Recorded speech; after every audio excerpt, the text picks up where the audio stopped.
Good afternoon, everybody, and welcome to Heartland Farm for this week's episode of The Toy and the Real McCoy.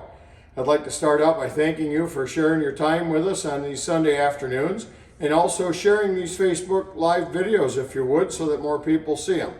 We always throw the name of anyone who shares the video into a hat, and then we'll be drawing a name to send you out a hat and a t-shirt. We're in the process of having some Toy and the Real McCoy shirts made that we'll be sending out, but right now we're just going to send out John Deere hats and shirts from our dealership to you for sharing.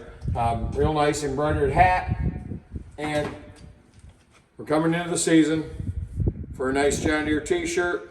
We've got them in a multitude of sizes, so when we call your name, if you'll let us know what size you are, we'll try to appropriately dress you. So I guess once again ask you to share our videos, and also you can find us on YouTube at Tractor Tim and the Toys. And again, thanks for spending your time with us. We hope you'll be bringing a little bit of levity to a very troubled world right now. Let's face it, nothing's really great in the world, so we're going to lighten up for 15 minutes and have a good time, do a little bit of tractor history, and share part of our collection with you. I'm going to draw the winner of last week's Toy and the Real McCoy. And last week we did the Blitz Buggy fire truck and had a lot of interesting information that we shared, and it elicited a lot of conversation that lasted well into the week. So this week's winner is John Harney. John, I believe, is from Granville, New York, and congratulations. John will be in touch, or you'll be in touch with us. We'll see to it that you get your hat and your shirt. We can send it to you. You can pick it up, whatever works best for you. This week we're going to focus on a very unique tractor, one that you don't find much of in the United States, and you find a lot of the tractor, but not so many with front wheel assist. Dave, come on over here. This little tyke right here is only 1/32 in scale. This is a Massey Ferguson 1080 tractor. And this is a tractor that was rated at 80 PTO horsepower in its advertisement. And when tested in Nebraska, turned out 81 point something in horsepower. So it provided a little more horsepower than it was advertised as. This is an amazingly detailed little toy right here, made by Universal Hobbies, which is based in the 51st state. China, unfortunately, where little fingers can do amazing detail on toy tractors. I'm turning the tractor around because this is a Massey Ferguson. So the history lesson here is a good Irishman named Harry Ferguson, who was a great inventor, and when he came home from World War I back to his native Ireland, tractors were just starting to replace the horse because, of course, there was a shortage of men and everybody was hungry. So they were trying to increase the production of agriculture, and the tractor was the way to do it. The preliminary implement used behind a tractor at the time was, of course, the plow for turning over the soil and getting ready for the new seed bed for the coming crop season. The first tractor-drawn plows were just an adaptation of horse-drawn implements, and so they were hooked to the drawbar and they were towed, and there was really no way to raise the implement. So it was a very inconvenient method, although the farmers of the day probably thought it was great because you didn't have to feed it and water it, and it was something that didn't have to rest every so many hours.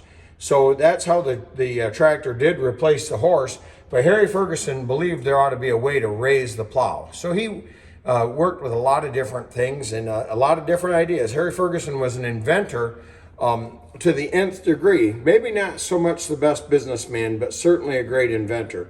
So he first hooked up with another Brit named David Brown, and you might be familiar with the David Brown name of tractors.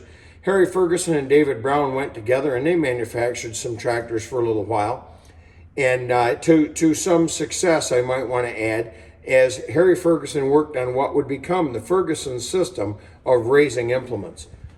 Harry Ferguson and David Brown came over here to the United States, and they hooked up with a fellow named Henry Ford.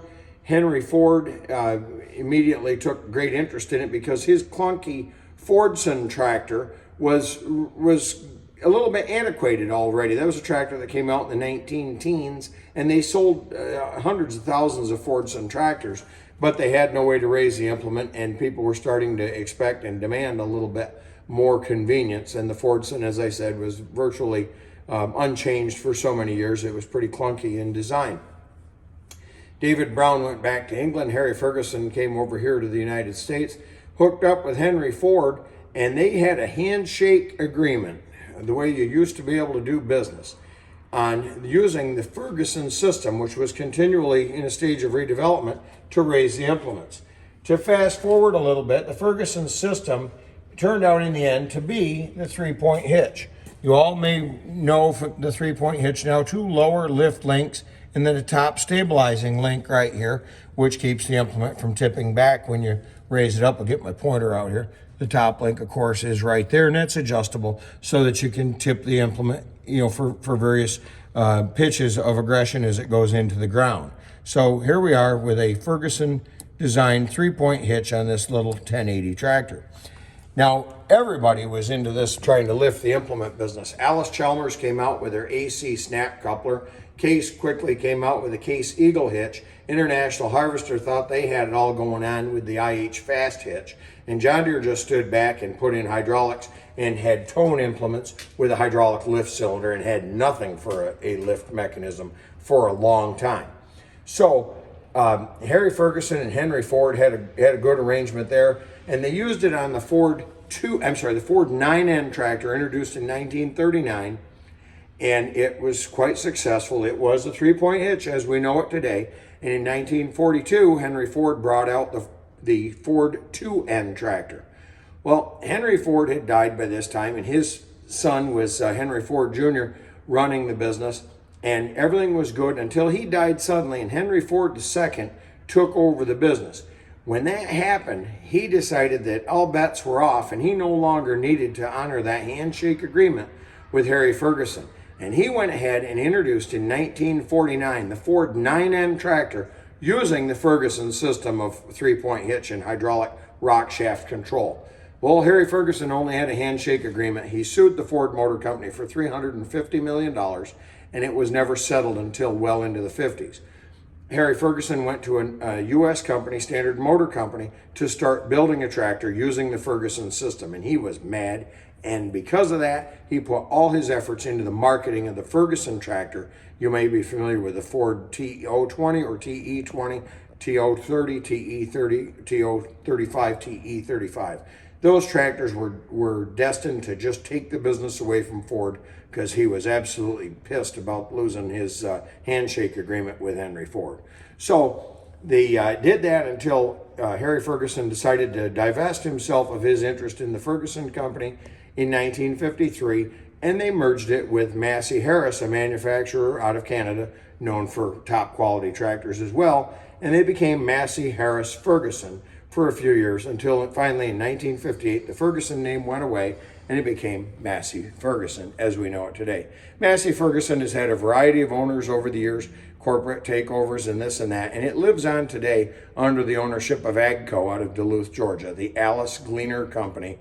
It was started by Robert Ratliff, an old Allis-Chalmers executive, and that is their main tractor brand. Of course, they also have some real high-line stuff in that they have Fendt and they have Challenger and they have, what's the one out of Europe? Valtra. Sorry about that. And so those are all under the AGCO umbrella now, but Massey is their flagship brand. Enough about the toy, enough about the bad deals that poor Harry Ferguson got himself into. He brought something to agriculture that nobody else did, and that is the standardization of the 3-point hitch, something that is indispensable from little compact, subcompact tractors all the way up to big 400 horsepower tractors. We're going to go right around to the back of this 1080 just for a minute. We're going to look at the 3-point hitch.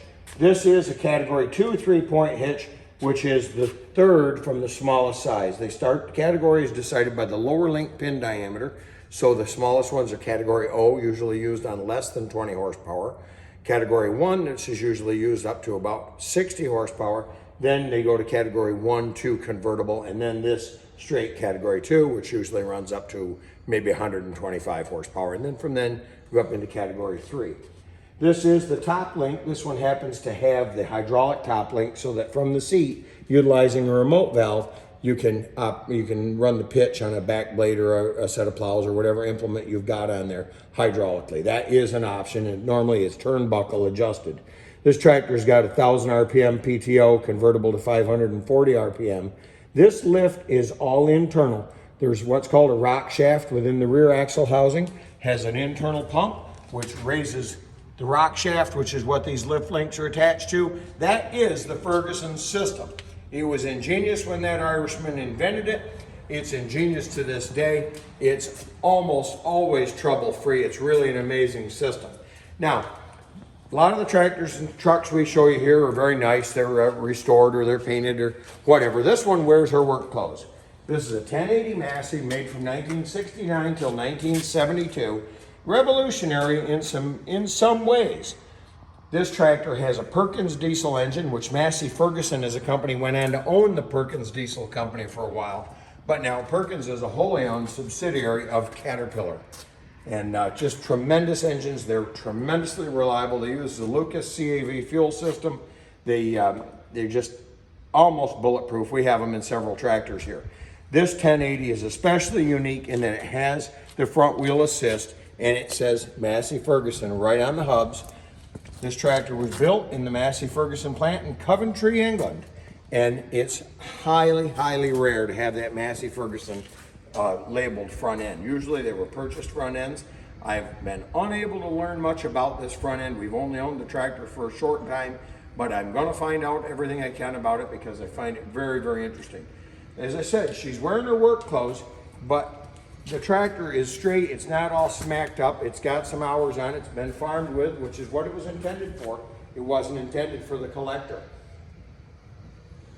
If you come around to this side, you'll see for a tractor from late 60s and early 70s, really has a revolutionary design in that it's got an open flat deck design, so you don't have shifting levers to trip over. Really an awesome feature. The shift controls are up on the dash, which Ford was also doing on their big row crop tractors. But it's for a 80 horsepower tractor, everybody else was dancing over shifting levers, and here we are on this Massey Ferguson with them out of the way. As I said, she's an ugly old bug, but we'll probably put a new seat on it sometime. I don't know if we'll ever paint it because I like some tractors that have their real patina that show the history of how they've worked for a living. I'll point out that this does have power adjust rear rims on it.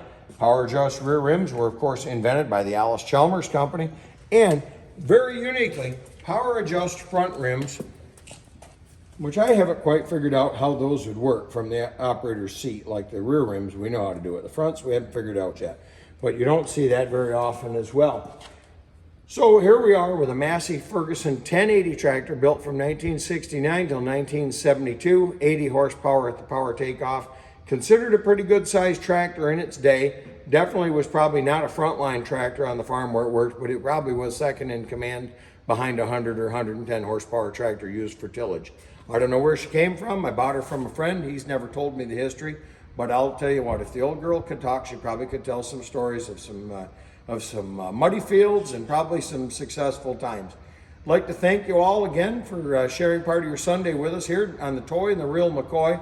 We've been getting so many fun comments and positive comments from people that I can assure you we're going to keep this going for quite a while, and we're going to have an awful lot of fun with this. We got some great stuff coming up in the next few weeks, and the last Sunday of the month I'm going to be at the Mecum Gone Farming Auction in East Moline, Illinois, which is now coincidentally in a brand new expo center that was built on the site of the International Harvester Combine plant in East Moline, just down the road by a mile from the John Deere Combine factory. So it's pretty hallowed ground for the red lovers out there, and it's hallowed ground for all tractor lovers to be able to go to the Gone Farming Auction at Mecum. I was only there in person for the auction once, and I've been honored to have been asked to help them be a color man for some of the tractors and trucks there at the auction this year. Just throw out an advertisement for the fine people at Mecum Gone Farming. Tune them in on RFD TV. We DVR it here. It's pretty darn good entertainment at night to watch the auction, and of course it's always exciting to see something that we've bought from them go across the auction block. I wish you all a great week. I think we're in very, very troubled times. We hope that we brought a little bit of calm and maybe take your energies and your worries away from fuel prices and what's going on in the world here today. We wish God's blessings upon all of you. We're all in this together. We'll see you next week. Thank you.